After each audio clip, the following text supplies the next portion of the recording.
21, 23, 25, 27, 29 رمضان کی رات 2 نفل ہر حاجت کے لیے، ایک تسبیح، بڑی سے بڑی پریشانی ختم، جو بھی مانگو گے اس رات مل جائے گا۔ بسم اللہ الرحمن الرحیم۔ محترم ناظرین، آج ماہ رمضان کے آخری عشرے میں طاق راتوں کا ایک ایسا خاص وظیفہ، ایک ایسا عمل آپ کے حوالے کروں گا جس میں 2 رکعت نفل نیت سے پڑھ لیے جائیں تو میرا رب مصلی چھوڑنے سے پہلے ہر اس حاجت کو پورا فرمائے گا جس حاجت کی نیت سے آپ یہ 2 رکعت نفل نماز پڑھو گے۔ اور ایک تسبیح کا ایک ایسا عمل جسے آپ ہر مشکل پریشانی کے حل کے لیے، ہر طرح کے مسائل کے خاتمے کے لیے پڑھ سکتے ہیں۔ یہ ایک تسبیح آپ کے گھر کے حالات کو بدل دے گی۔ ماہ رمضان کے آخری عشرے میں ایک رات موجود ہے جسے لیلۃ القدر کی رات کہا جاتا ہے، جسے شب قدر کہا جاتا ہے۔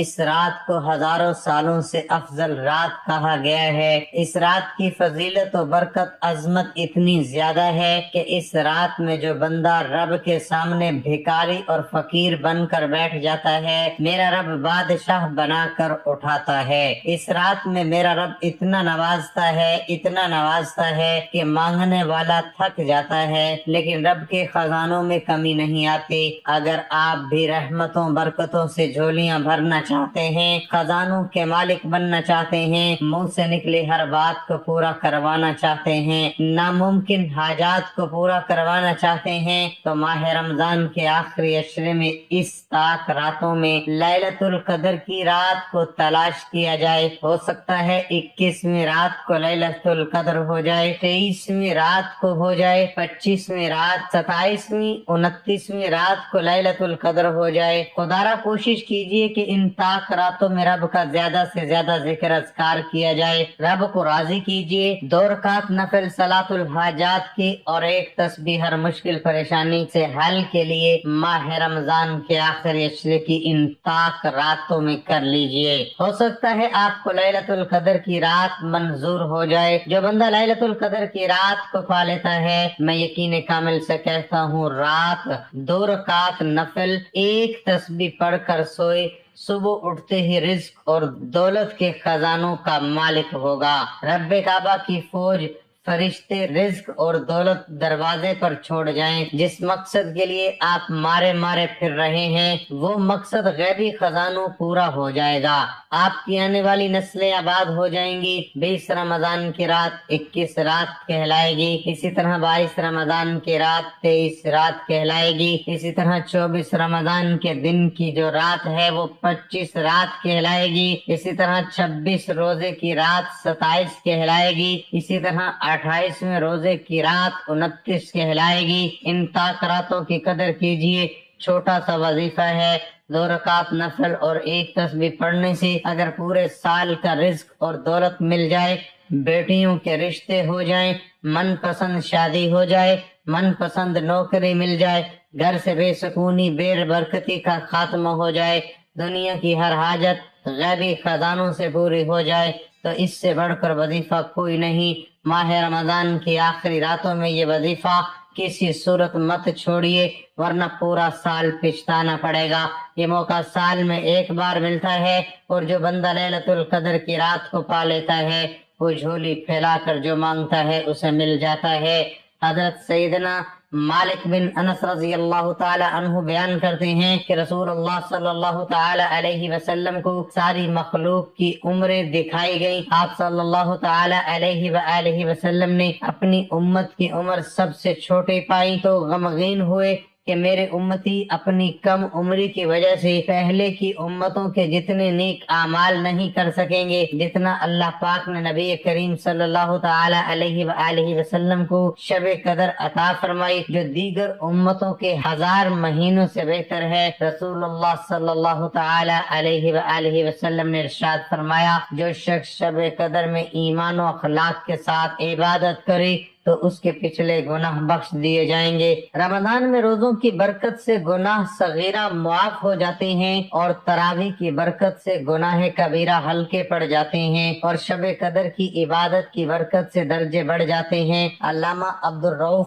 منادی رحمت اللہ تعالی علیہ اس حدیث کی وضاحت میں نقل کرتے ہیں کہ رمضان کے روزوں اور قیام کے ذریعے ہونے والی مغفرت تو ماہ رمضان کے آخر میں ہوتی ہے، جبکہ شب قدر میں قیام کے سبب ہونے والی بخشش کو مہینے کے اختتام تک مؤخر نہیں کیا جاتا۔ رمضان المبارک کی راتوں میں سے ایک رات شب قدر کہلاتی ہے، جو بہت ہی قدر و منزلت اور خیر و برکت کی حامل رات ہے۔ اسی رات کو اللہ تعالیٰ نے 1000 مہینوں سے افضل قرار دیا ہے۔ 1000 مہینے کے 83 برس 4 ماہ بنتے ہیں۔ 2 نقطے، جس شخص کی یہ ایک رات عبادت میں گزری، اس نے 83 برس 4 ماہ کا زمانہ عبادت میں گزار دیا، اور 83 برس کا زمانہ کم از کم ہے، کیونکہ خیر من الف شہر کہہ کر اس امر کی طرف اشارہ فرمایا گیا ہے کہ اللہ کریم جتنا زیادہ اجر عطا فرمانا چاہے گا عطا فرما دے گا۔ اس اجر کا اندازہ انسان کے بس سے باہر ہے۔ بے شک ہم نے اس قرآن کو شب قدر میں اتارا ہے، اور آپ کیا سمجھے ہیں کہ شب قدر کیا ہے؟ شب قدر فضیلت و برکت اور اجر و ثواب میں 1000 مہینوں سے بہتر ہے۔ اس رات میں فرشتے روح الامین جبرائیل اپنے رب کے حکم سے خیر و برکت کے ہر امر کے ساتھ اترتے ہیں۔ یہ رات طلوع فجر تک سراسر سلامتی ہے۔ حضرت ابو ہریرہ رضی اللہ عنہ سے روایت ہے کہ حضور نبی اکرم صلی اللہ علیہ وآلہ وسلم نے فرمایا، جس نے شب قدر میں حالت ایمان میں ثواب کے غرض سے قیام کیا، اس کے سابقہ گناہ بخش دیے جاتے ہیں، اور جس نے ایمان کی حالت میں ثواب کی غرض سے رمضان کے روزے رکھے، اس کے بھی سابقہ گناہ معاف کر دیے جاتے ہیں۔ حضرت ابو ہریرہ رضی اللہ عنہ سے مروی ہے کہ حضور نبی اکرم صلی اللہ علیہ وآلہ وسلم نے ارشاد فرمایا، تمہارے پاس رمضان المبارک کا مہینہ آیا، اللہ تعالیٰ نے تم پر اس کے روزے فرض کیے ہیں۔ اس میں جنت کے دروازے کھول دیے جاتے ہیں اور جہنم کے دروازے بند کر دیے جاتے ہیں، اور سرکش و شریر شیاطین جکڑ دیے جاتے ہیں۔ اللہ تعالیٰ کے نزدیک اس ماہ میں ایک ایسی رات ہے جو 1000 راتوں سے افضل اور بہتر ہے۔ جو اس رات کی خیرات و برکات سے محروم کر دیا گیا، وہ ہر خیر سے محروم کر دیا گیا۔ حضرت انس بن مالک رضی اللہ عنہ بیان کرتے ہیں کہ جب ماہ رمضان آیا تو حضور نبی اکرم صلی اللہ علیہ وآلہ وسلم نے فرمایا، یہ جو مہینہ تم پر آ گیا ہے، اس میں ایک ایسی رات ہے جو 1000 مہینوں سے افضل ہے۔ جو شخص اس رات کی خیرات و برکات سے محروم کر دیا گیا، گویا وہ تمام خیر سے محروم کر دیا گیا، اور اس رات کی خیرات و برکات سے محروم صرف وہی شخص کیا جاتا ہے جو اصلاً ہر خیر سے محروم ہو۔ امام ظاہری رحمت اللہ علیہ فرماتے ہیں کہ قدر کا معنی مرتبہ کے ہیں، چونکہ یہ رات باقی راتوں کے مقابلے میں شرف و مرتبہ کے لحاظ سے بلند ہے، اس لیے اسے لیلۃ القدر کہا جاتا ہے۔ حضرت عبداللہ بن عباس رضی اللہ عنہ سے مروی ہے کہ اللہ تعالیٰ نصف شعبان کی رات کو تمام فیصلے فرما لیتا ہے، اور چونکہ اس رات میں اللہ تعالیٰ کی طرف سے 1 سال کی تقدیر و فیصلے کا قلمدان فرشتوں کو سونپا جاتا ہے، اس وجہ سے یہ لیلۃ القدر کہلاتی ہے۔ اس رات کو قدر کے نام سے تعبیر کرنے کی وجہ یہ بھی بیان کی جاتی ہے، اس رات میں اللہ تعالیٰ نے اپنے قابل قدر کتاب قابل قدر امت کے لیے صاحب قدر رسول کی معرفت نازل فرمائی۔ یہی وجہ ہے کہ اس سورہ میں لفظ قدر 3 دفعہ آیا ہے۔ قدر کا معنی تنگی کا بھی آتا ہے، اس معنی کے لحاظ اسے قدر والی کہنے کی وجہ یہ ہے، اس رات آسمان سے فرشتے زمین پر اتنی کثرت کے ساتھ فرشتوں کا نزول ہوتا ہے کہ زمین تنگ ہو جاتی ہے۔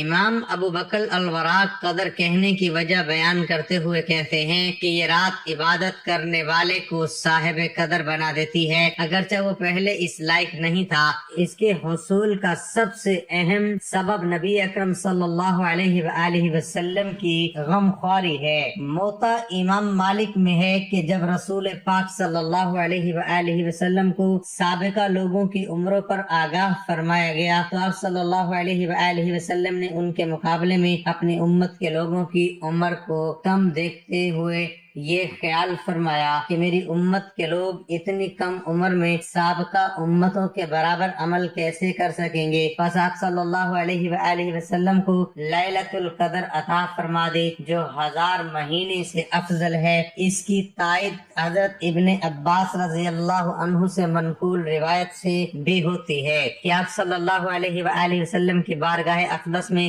بنی اسرائیل کے ایک ایسے شخص کا تذکرہ کیا گیا جس نے 1000 ماہ تک اللہ تعالیٰ کی راہ میں جہاد کیا تھا۔ سورۃ قدر قرآن کریم کی 97ویں سورت ہے جو آخری پارے میں سے سورۃ القدر کا شمار مکی صورتوں میں ہوتا ہے، جو کہ 5 آیات اور 1 رکوع پر مشتمل۔ القدر کے معنی تقدیر اور قسمت بھی ہے، اور عزت و منزلت بھی سورۃ القدر کا نام اس کی پہلی آیت سے لیا گیا ہے کہ جس میں نزول قرآن کی طرف اشارہ کیا گیا ہے۔ سورۃ القدر میں اللہ تعالیٰ لیلۃ القدر کی عظمت و فضیلت بیان فرما رہے ہیں، جس میں نزول قرآن کی ابتدا ہوئی، جس میں جبرائیل امین فرشتوں کے ساتھ زمین پر اترتے ہیں، اور اسی رات میں انسان کی پورے سال کی تقدیر فرشتوں کے حوالے کی جاتی ہے۔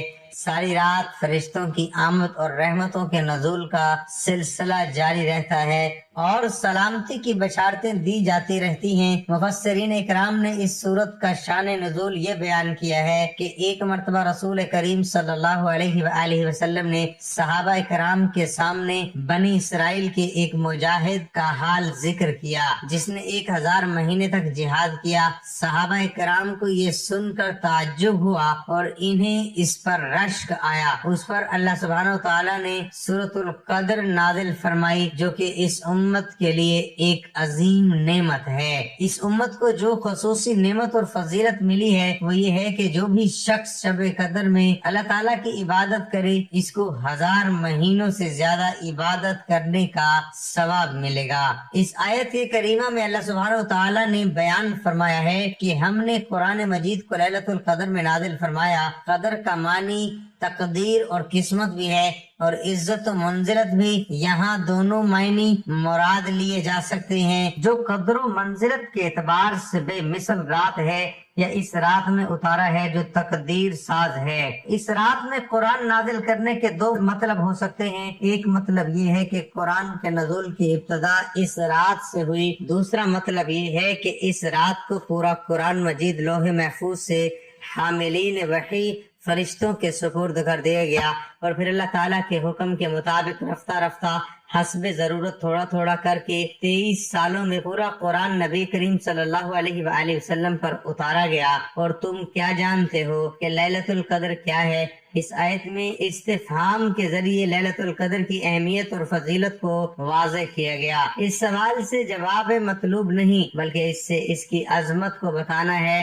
گویا کہ مخلوق اس کی تہ تک پوری طرح نہیں پہنچ سکتے۔ یہ صرف ایک اللہ ہی ہے جو اس کو جانتا ہے، کوئی نہیں جو اس رات کو عظمت جان سکے اور بتا سکے۔ یہ جاننا اور بتانا اللہ ہی کا کام ہے۔ لیلۃ القدر 1000 مہینوں سے بہتر ہے۔ اس آیت کریمہ میں بیان کی گئی یہ بہترین اور فضیلت کے اعتبار سے ہے۔ بالعموم اس کے معنی یہ بیان کیے گئے ہیں کہ اس رات کا عمل خیر 1000 مہینوں کے عمل خیر سے افضل ہے، یعنی اس رات میں عبادت کرنے کا ثواب 1000 مہینوں میں عبادت کرنے سے بھی زیادہ ہے۔ یہاں ہزاروں مہینوں سے مراد 1000 مہینے کی معنی مدت نہیں جس کی 83 سال اور 4 مہینے بنتے ہیں۔ اہل عرب کا قاعدہ تھا کہ جب انہیں بہت زیادہ مقدار یا مدت کا اظہار کرنا مقصود ہوتا تو 1000 یعنی الف کا لفظ استعمال کرتے تھے، کیونکہ وہ حساب نہیں جانتے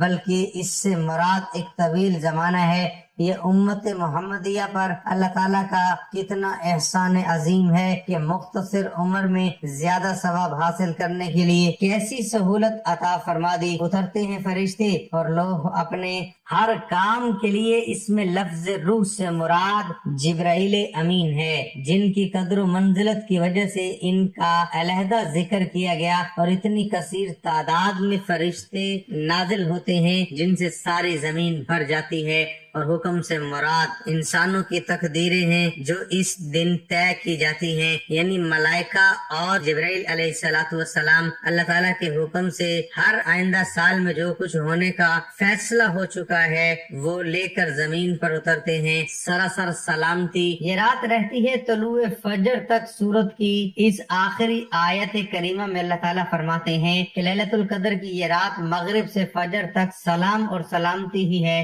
اور خیر ہی خیر ہے، اس میں شر کا نام نہیں، اس میں اہل ایمان شیطان کے شر اور ہر قسم کے فتنے سے سلامت رہتے ہیں اور اپنے دلوں میں عجیب اطمینان و سکون اور سلامتی محسوس کرتے ہیں۔ اس آیت کے بھی دو مطلب ہیں، ایک یہ کہ جو فرشتے نازل ہوتے ہیں وہ ساری رات اللہ تعالیٰ کی عبادت کرنے والوں کے لیے امن و سلامتی کی دعائیں کرتے ہیں، اور دوسرا مطلب یہ ہے کہ اس میں جتنے بھی فیصلے کیے جاتے ہیں وہ سب خیر و سلامتی ہی پر مبنی ہیں۔ حتیٰ کہ اگر کسی فرد کی ہلاکت یا کسی قوم کی تباہی کے متعلق فیصلہ کیا جائے تو وہ بھی اہل زمین کی خیر و سلامتی پر مبنی ہوگا۔ اللہ تعالیٰ سے دعا ہے کہ وہ ہمیں اس رات کی خیر اور برکتیں سمیٹنے کی توفیق عطا فرمائے، آمین۔ کچھ اس طریقے سے ہے کہ 21، 23، 25، 27 اور 29 کی رات کسی بھی وقت یہ وظیفہ نوافل پڑھ سکتے ہیں۔ پوری رات آپ کے پاس موجود ہے، نماز عشاء کے بعد سے لے کر سحری سے پہلے تک کسی بھی وقت یہ عمل کر لیجئے۔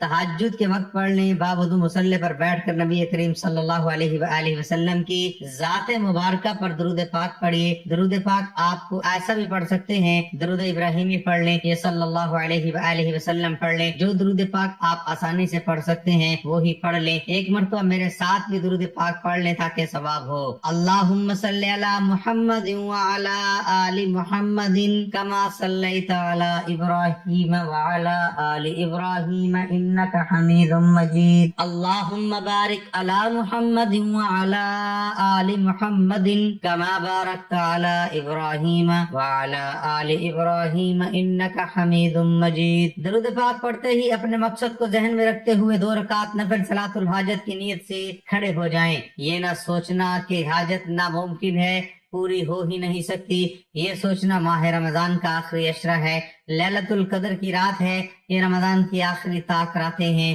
ان میں قبولیت کی گھڑیاں پائی جاتی ہیں اور آپ رب سے مانگ رہے ہیں جو ہر ناممکن کو ممکن بنا دیتا ہے۔